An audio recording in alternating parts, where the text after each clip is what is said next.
Okay, children, continuing ahead with few more exercises of chapter 12. मैंने आपको एक sheet दे दी, इसमें कुछ 6-7 क्वेश्चन हैं, वो सम्स आपको करने हैं एंड वो हम जरा अभी डिस्कस करते हैं. सो डिस्कस करने से पहले आपको एक चीज़ रिमाइंड कराना चाहता हूँ. सपोज ये एक वेवलेंथ है, ठीक है.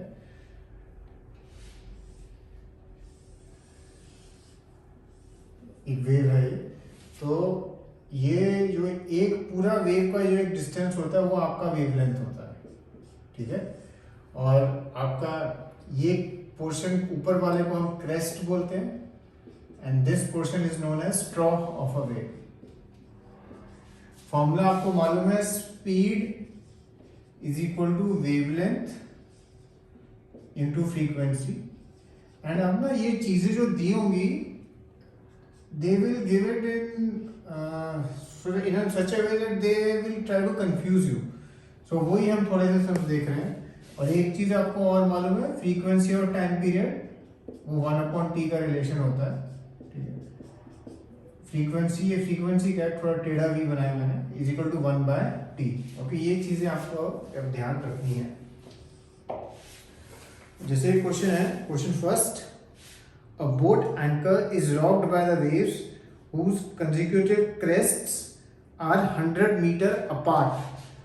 If the wave velocity of the moving crest is 20 meters per second, calculate the frequency at which the boat rocks. अब आपको दिया if the wave velocity of the moving crest is 20 meters per second, यानी आपको speed दिया हुआ है 20 metre पर second और आपको बोला है calculate the frequency eight which the boat rocks, यानी आपको बेसिकली ये न्यू निकालना है, ठीक है.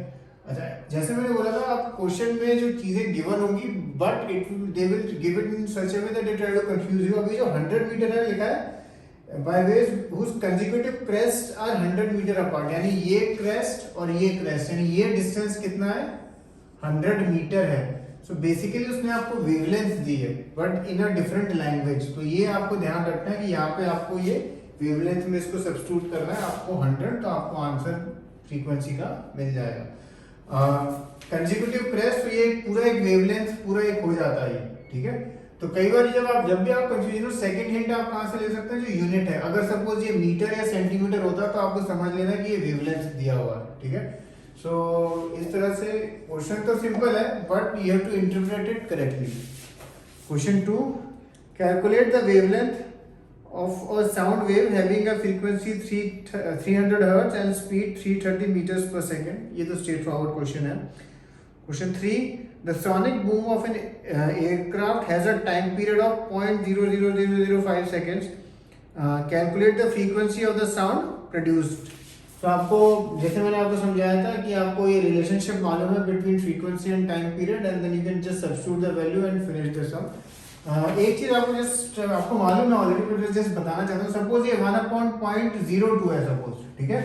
तो इसको आप इजी कैसा मेथड है करने का, इसको आप हम लिखें 2/100 और फिर ये इन्वर्ट होता है, ठीक है. ऊपर वाला जो टर्म है वो वैसे ही रहेगा और नीचे वाला 100/2 हो जाता है. और फिर आंसर आ गया जैसे यहाँ पे 50 हर्ट्ज, ठीक है. तो ये इस सम को इस तरह के कोई भी कभी भी सम आए तो करने का एक इजी मेथड है, तो वो ही मैंने आपके लिए लिखा है. Okay, next question. A periodic longitudinal wave is sent on a slinky. Slinky आपको याद है, वो जो स्प्रिंग जैसा होता है, ठीक है, वो जिसके बारे में हमने टेक्स्ट बुक में पढ़ा था. The wave proceeds at a speed of 48 meters per second and each particle oscillates at a frequency of 12 hertz. Calculate the minimum separation between the positions where the slinky is most compressed. मतलब minimum separation, मतलब आपको इसका और इसका separation निकालना, ठीक है. So obviously इस क्वेश्चन में भी आपको उसने बेसिकली वेवलेंथ निकालने को बोला है बट उसने डायरेक्टली नहीं बोला, ठीक है. इस क्वेश्चन में आपको उसने वेवलेंथ निकालने को बोला है बट डायरेक्टली नहीं बोला है. एंड उसको निकालने के लिए सारा डेटा उसने आपको दिया हुआ है. आपको उसने स्पीड भी दे दिया है एंड फ्रीक्वेंसी भी दिया, तो आप इजीली वेवलेंथ निकाल सकते हैं. तो इस क्वेश्चन 4 में आपको वेवलेंथ निकालना है. ओके, अब हम एक देखेंगे question number 5. A source produces 15 crests and 15 troughs in 3 seconds. When the second crest is produced, the first is 2 centimeter away from the source.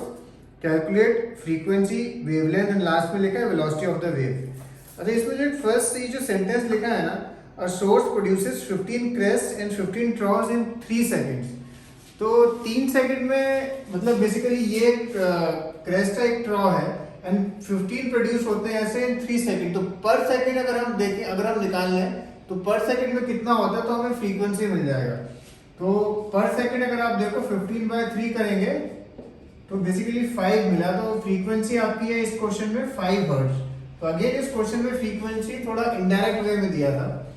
Second चीज इसमें बोला है इसमें when the second crest is produced, the first is 2 centimeter away from the source. तो ये 2 centimeter away यानी basically आपको wavelength उसने दी है 2 सेंटीमीटर एंड इसको अब वो ऑफ कोर्स आप इजीली मीटर में कन्वर्ट कर सकते हैं. ये दो चीजें आपको मिलेगी. फिर वेलोसिटी ऑफ द वेव तो आप इजीली निकाल सकते हैं. तो कभी कभी जैसे मैंने कहा क्वेश्चन में इनडायरेक्टली चीजें आपको गिवन होगी. फिर एक नेक्स्ट क्वेश्चन है, a hospital uses an ultrasonic scanner to locate tumors in a tissue. What is the wavelength of sound in a tissue in which speed of sound is 1.7 kilometers per second and the operating frequency of the scanner is 4.2 megahertz? ये question मैंने बस इसलिए करना है तो वो normal आपका formula ये पर मैंने इसलिए डिस्कस किया है. ये जो लिखा ना 4.2 मेगाहर्ट्ज, इसको कैसे कन्वर्ट करेंगे इनटू 10⁶ लिखना. अब तक जो आपके किलो हर्ट्ज वाले सम थे पर ये मेगाहर्ट्ज है तो ये 10⁶ लिखना. एंड सेकेंडली ये जो फ्रीक्वेंसी, ये जो स्पीड दी है आपको 1.7 किलोमीटर पर सेकेंड है, यानी एक सेकेंड में 1.7 किलोमीटर चलता है. इसको आप मीटर पर सेकेंड में अगर हम करेंगे तो ये आएगा 1700 मीटर पर सेकेंड. तो इसको ये वैल्यू यूज करना एंड ये वैल्यू यूज करना. उसके बाद तो आपको मालूम है सब में क्या करना है. और एक लास्ट क्वेश्चन हम देखते हैं. An observer is standing at the sea coast observes 54 waves reaching the coast per minute. If the wavelength of a wave is 10 meter, then find the wave velocity. अगर आपको याद हो टेक्स्ट बुक में हमने एक क्वेश्चन किया था, question number 9, और क्वेश्चन नंबर 9 था the frequency of a source of sound is 100 hertz. How many times does it vibrate in a minute? तो एक मिनट में कितनी बार वाइब्रेट करता है तो हमने कैसे कैलकुलेट किया था, एक मिनट में कितने सेकंड होते हैं 60 सेकंड्स एंड 60 into 100 किया था तो हमें आंसर मिल गया था कि भाई 6000 टाइम्स वो वाइब्रेट करता है. इस क्वेश्चन में उसने हमें बताया है कि an observer standing at the sea observes 54 waves reaching the coast in 1 minute, यानी 60 सेकंड्स में 54 वेव्स आती हैं. तो अगर हमें अब इसकी हमें फ्रीक्वेंसी निकालनी है तो वो कैसे निकाल सकते हैं. All we have to do is 54/60. आपकी जो ये फ्रीक्वेंसी का सिंबल है थोड़ा टेढ़ा, तो ये आपका फ्रीक्वेंसी निकलेगा. ठीक है, इसको आप डेसिमल में मत करना, फ्रैक्शन में रहने देना.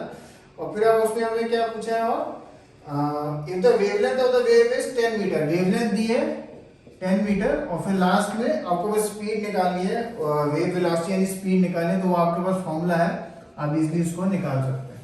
ओके, सो आज जो हमने सम्स देखे, सम तो इन्वॉल्व सेम ही थे and involving those that only single formula but थोड़े अलग तरह से पूछे हुए थे. Okay, so finish all these sums. Cheers.